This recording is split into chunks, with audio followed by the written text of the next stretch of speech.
Pues muy buenos días, querido público de esta feria permanente del libro en León, en la querida ciudad de León, Guanajuato.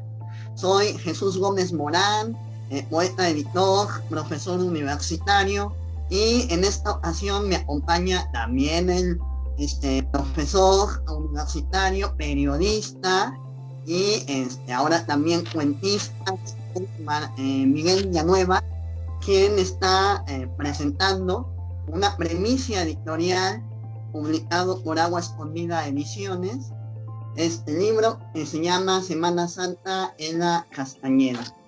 Por tanto, le agradecemos mucho estos minutos para comentar sobre eso. Y bueno, lo decía hace un momento, recién estrenado como cuentista, tiene una amplia trayectoria profesional y académica. Entonces, la primera pregunta, Víctor, ¿por qué apenas te animaste a lanzar a la luz pública estas narraciones que, tengo entendido, ya de tiempo atrás tenías escribiendo? ¿Qué tal, Jesús? Muy buenos. Te saludo con mucho gusto y a toda la gente que está participando en esta feria permanente de León, Guanajuato.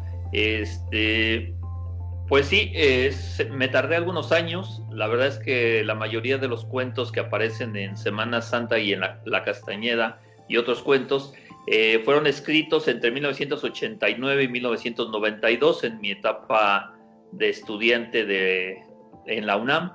De periodismo, y fueron escritos ahí por una necesidad de escribir, dar historias, de sacar experiencias y dejarlas escritas en papel, y después pues se guardaron, estuvieron mucho tiempo en un archivo porque mis labores como periodista me impidieron dedicarme y darle tiempo a esto. Dice Ryszard Kapuściński, extraordinario periodista polaco, ya fallecido, que en esta profesión hay que trabajar las 24 horas del día, los 365 días del año, y es verdad. Entonces el periodismo me absorbió por completo, no me permitió dedicarme y darle continuidad a esta colección que finalmente, pues en el 2019 salieron, los rescatamos literalmente del archivo y se conjuntaron para darle pie a este.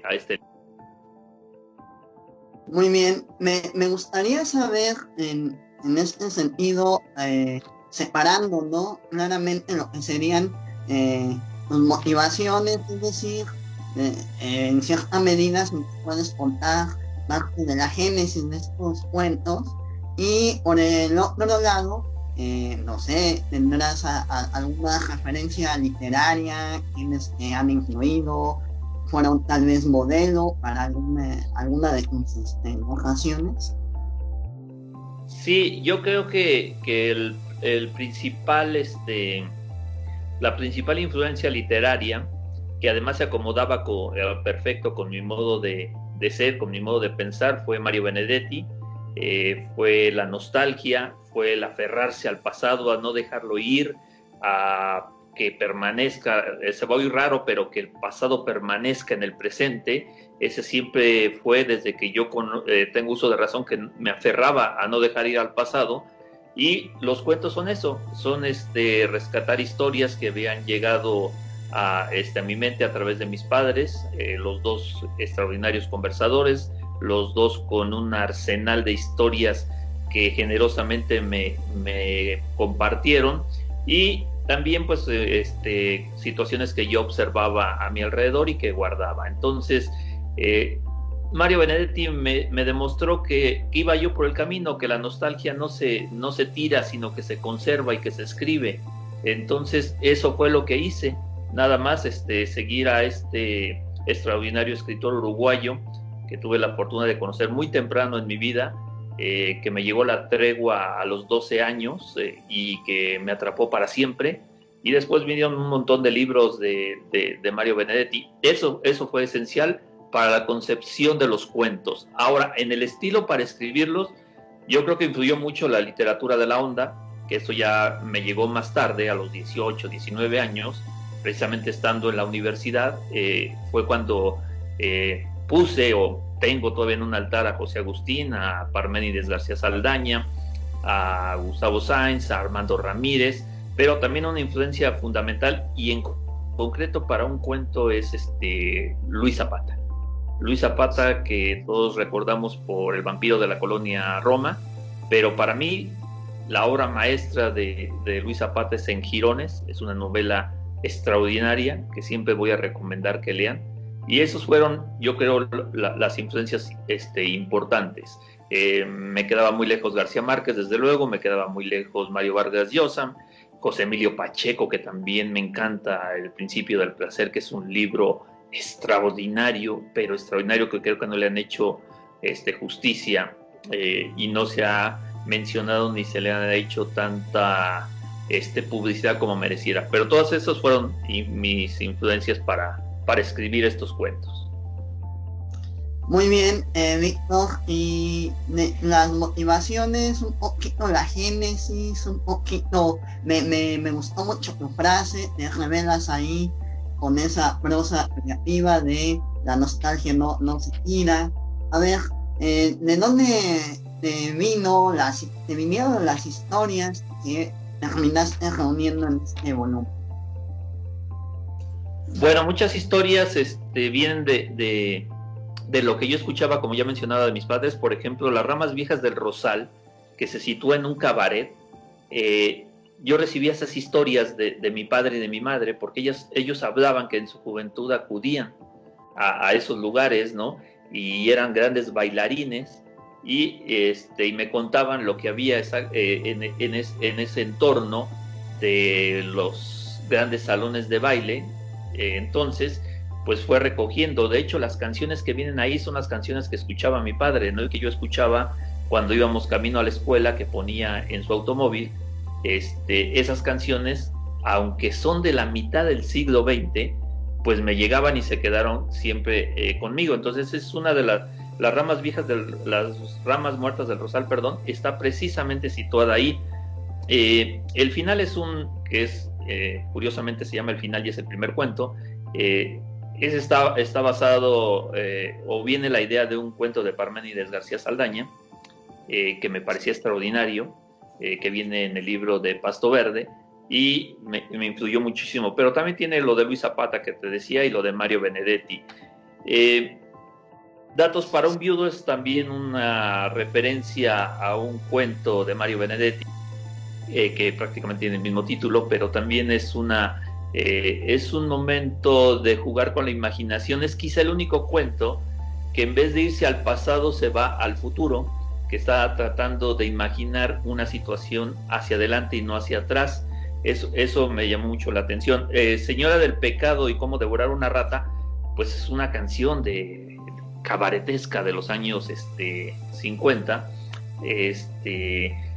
pero además está ambientada en el centro histórico, ¿no? Que es un lugar emblemático que también siempre ha sido una referencia importantísima para mí, el centro histórico, y fue escrito ahí en la calle de Palma, en el centro histórico, casi de esquina con Donceles, en un edificio viejo de esa época, en el cuarto piso, en su azotea. Ahí lo escribí, y lo escribí a partir de lo que veía a mi alrededor, pero igual teniendo las referencias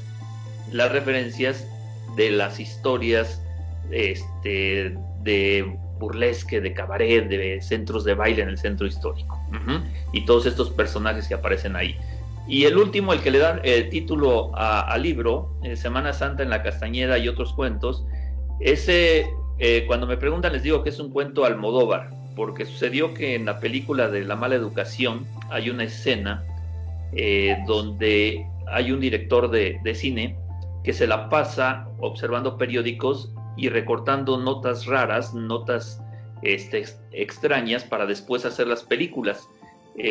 Literalmente dice: voy a guardar esto porque aquí hay una historia.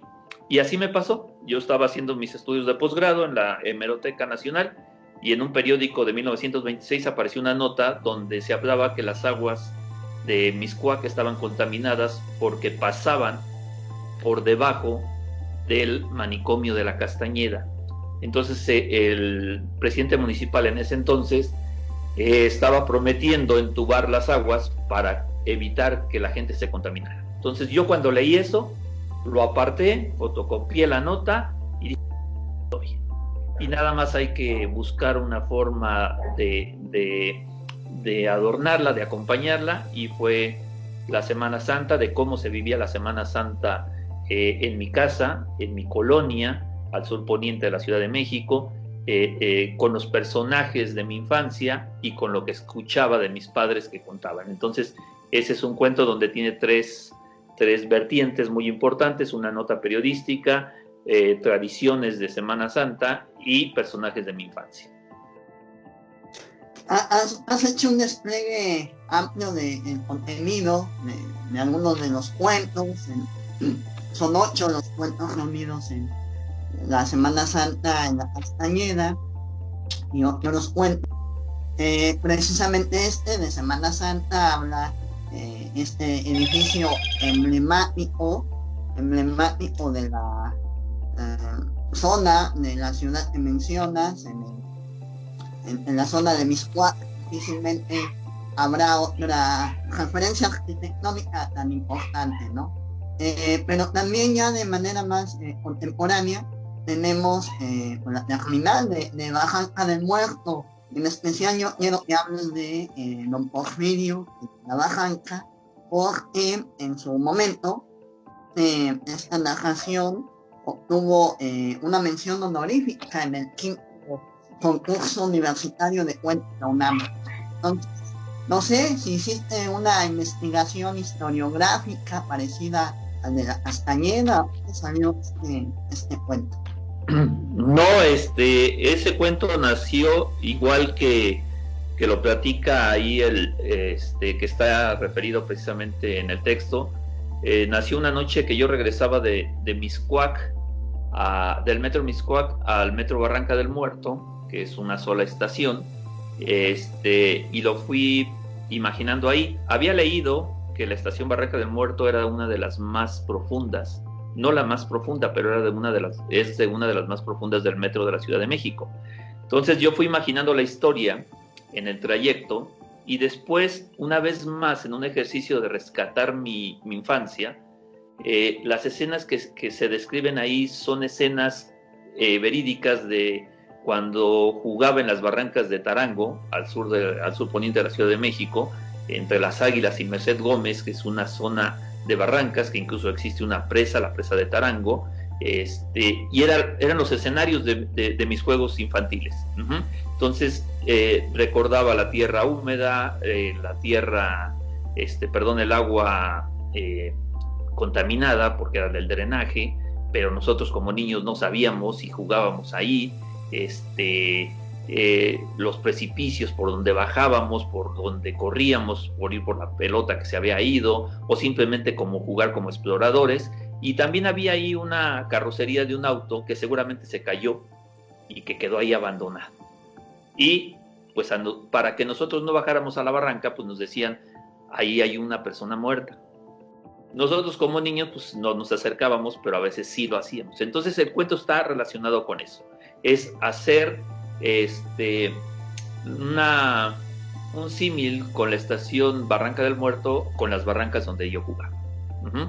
Entonces no hay una investigación ahí amplia, ni historiográfica, ni periodística, sino simplemente es una anécdota. Y sí, el cuento participó en 1992 en el 5º certamen universitario de cuento, ganó una mención honorífica, lo cual en ese momento a mí me debió haber impulsado a seguir escribiendo, pero como ya lo conté al inicio, ya era en 1992, tenía que ingresar al mercado laboral, tenía que ejercer mi carrera y por eso se fue perdiendo, ¿no? Pero lo rescatamos, eso era lo importante que teníamos que rescatar. Bien, pues te agradecemos mucho estos minutos que nos concedes. Yo creo que habrá abierto el apetito de posibles lectores.